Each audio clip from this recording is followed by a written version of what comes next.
Brian Lara has a great idea, and I'm surprised it hasn't happened already, but I don't know whether you've got to wait a series of years after somebody retires before you can name a stand after them. But as if there shouldn't be a Warne stand at the MCG. You would think about, of all of the great things that you would want to achieve in a cricketing life, he did all of it. But the one thing that, of course, you can't achieve unless somebody else decides it is to name a stand after you. But that lives way longer than any of your records and way longer than, of course, your physical form. Have a look at this. The West Sydney's great. Lara believes to be fitting for one of the MCG stands to bear Warne's name. The MCG currently boasts the Olympic, Members, Great Southern and Ponsford stand. Any move to honour Warne at the MCG would likely see the Great Southern stand being renamed.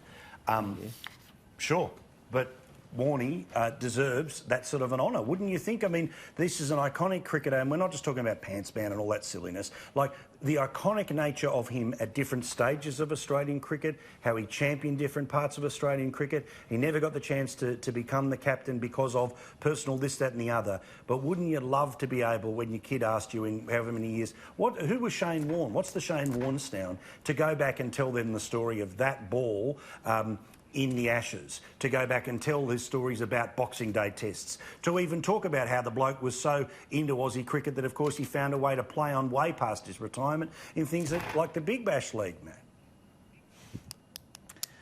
He was, without doubt, Paul, the greatest cricketer that I've seen in my lifetime, and I'm an absolute cricket tragic. I mean, Shane Warne transformed Test cricket from my point of view. He made Test cricket absolutely riveting, regardless of whether Australia was batting or bowling. Even if you watch cricket now, you watch when the Aussies are batting and you might sort of half tune in when they're bowling. But when Shane Warne was playing, you know, when Australia was bowling, that was when you wanted to watch. I mean, the hat-trick he took at the MCG was just absolute magic.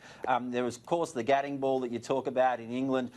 Even before that, when he first, not long after he came on the scene and he started sort of bowling Richie Richardson out with flippers at the MCG, it was just, you know, Australia had never seen anything like this. This guy was a once-in-a-generation cricketer, and I think that Brian Lara's call is a good one. It's interesting, there's not many stands at the MCG, just the Ponsford stand that are named after people, so it would be a huge honour, but I think Brian Lara's right about this. Shane Warne is the greatest cricketer Victoria's ever produced, and he certainly should have a stand named after him at the G. Now, look, I don't know if you have to name the whole Great Southern stand, but surely there's sort of different ways you can divvy up the joint to give it lots of different names, Evan.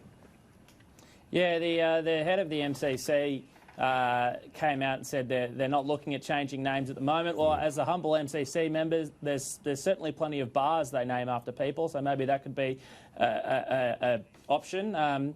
Look, yeah, growing up, one of my favourite memories is watching Shane Warne and Test cricket at the G with my old man, and you know they'll probably have to name it the Warne stand, because when's all said and done, I think Warner will have to have his own stand after his brilliant knock at the weekend as well.